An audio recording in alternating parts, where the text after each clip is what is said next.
Hey, so thanks for coming to tell us today Oh, about wait, I don't have Earnest. my vest.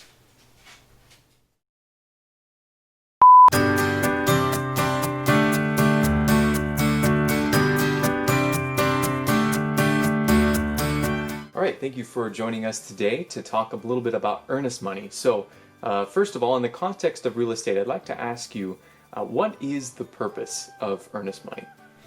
Sure. The purpose of earnest money is to show the seller that you're in earnest, you're serious about buying his or her property.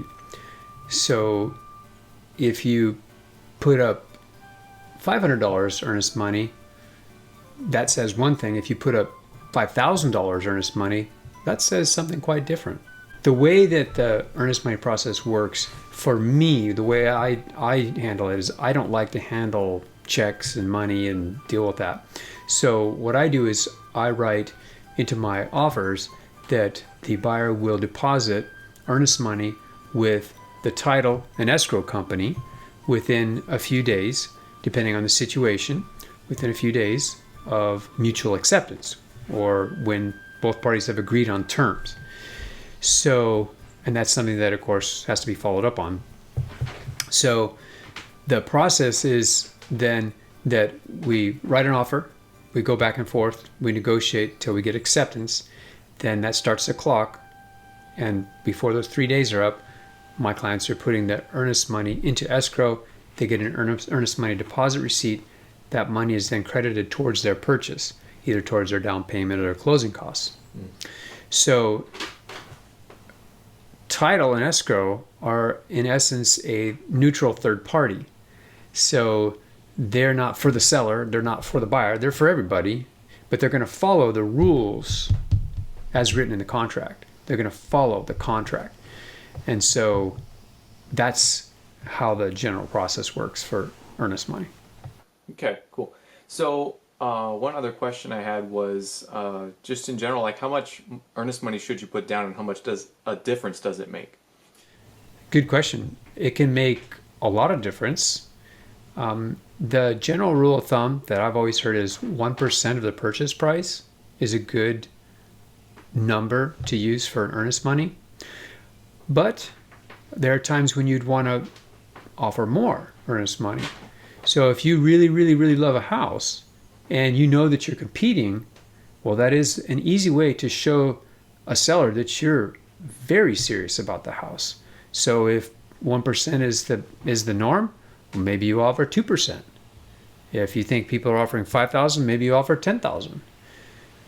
Or if people are offering $500 typically, well, offer $2,000. It's a way to stand out from the other buyers. And that combined with maybe another term or two can really help to make the seller take a real serious look at you. And even if maybe your financing isn't quite as good necessarily from the seller's perspective, or if maybe some other term is not quite as good as maybe it's the sales price. Maybe you're not quite at the highest price. But if you've got more earnest money, they know you've got more cash for one thing, they may take you more seriously. And then that combined with how your agent represents you and perhaps what information your agent may have been able to glean for you, that can those things all combined can make a big difference in terms of getting your offer accepted. So sometimes people ask, what's the minimum amount of earnest money we can do? Well, so I know in investing, they say you can do $10. Of course, there's some argument about that. Some people say, well, that's totally unreasonable. You do 500 minimum, but whatever. We're not talking about investing today. We're talking about regular, brokerage real estate. You're going to buy a property, which, by the way, I can help you with investing as well. But with regular brokerage, I've written tons and tons of offers at $500 earnest money.